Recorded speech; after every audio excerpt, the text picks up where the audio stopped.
The winter weather is cold. In areas without centralized heating, the cold is harsh. Heating equipment, however, often falls short. To achieve better heating effects, is there a safer and more efficient new method? This is not underfloor heating. In many cities in northern China, central heating systems deliver heat to every household. However, in some remote areas of the north and in the Yangtze River region of the south, there are no conditions for centralized heating. In the past, coal became the preferred choice for heating in these areas. But coal heating has safety hazards and pollutes the environment. Some people have started using electric heaters for warmth. They can be simply plugged in and do not pollute the environment. But these methods only provide local heating and consume a lot of electricity. People have begun to use air conditioners for heating. Compared to electric heaters, air conditioners can indeed heat larger spaces. However, air conditioning heating consumes a lot of electricity. Therefore, people are eager for a more convenient and efficient heating method. My name is Dai Ming. I am 39 years old.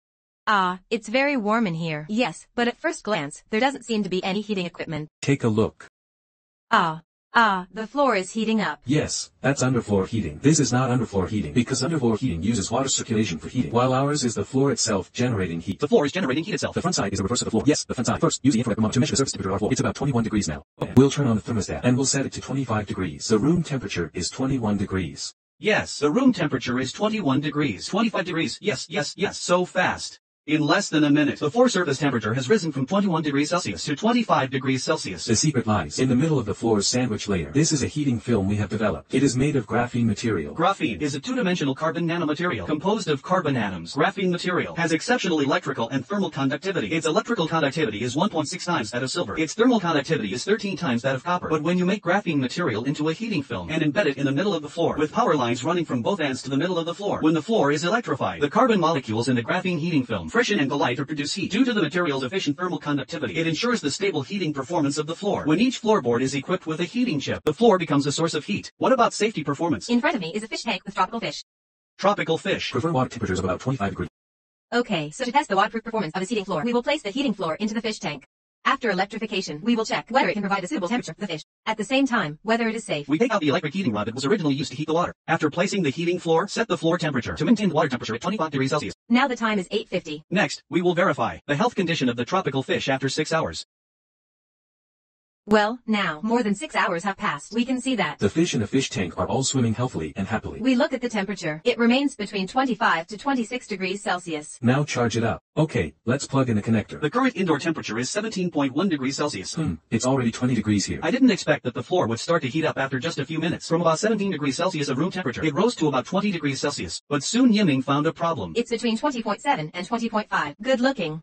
This side with the hole is. This side is at 17 degrees. So it doesn't mean that this floor is broken now? Broken.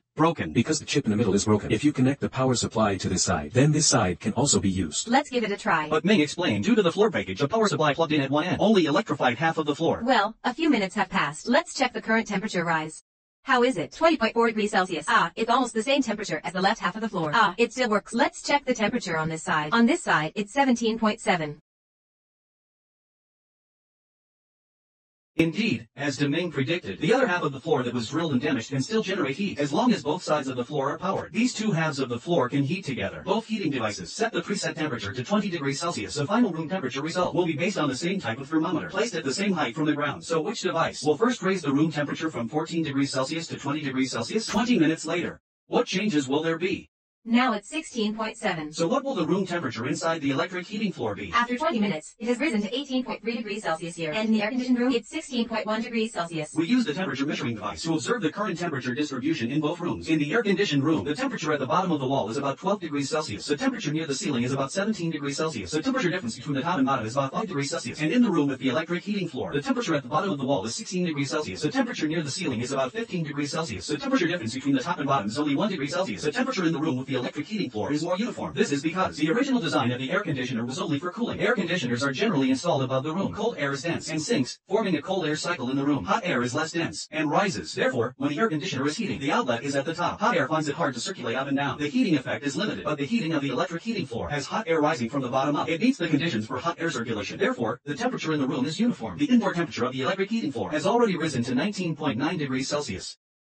Well, the time is 27 minutes and 32 seconds. And at this moment, the indoor temperature in the air-conditioned room is 18.3 degrees Celsius. Finally, when the room temperature in the air-conditioned room reaches 20 degrees Celsius, the time taken is 45 minutes and 20 seconds. In terms of heating time, the electric heating floor is faster. So in terms of electricity consumption and cost, what are the differences between the two? After calculation, the air conditioner used 1.32 kilowatt hours. If each kilowatt hour costs 0.5 yuan, the cost of electricity is 0.66 yuan, and the electric heating floor used 0.71 kilowatt hours. The cost of electricity is 0.36 yuan. In a 12 square meter room, the cost of buying an air conditioner is about 4,000 yuan. The cost of the electric heating floor is about 6,000 yuan. After comparison, it is concluded that the cost of the electric heating floor is higher than that of the air conditioner. However, the electric heating floor heats up faster, uses less electricity, and the indoor temperature is more uniform.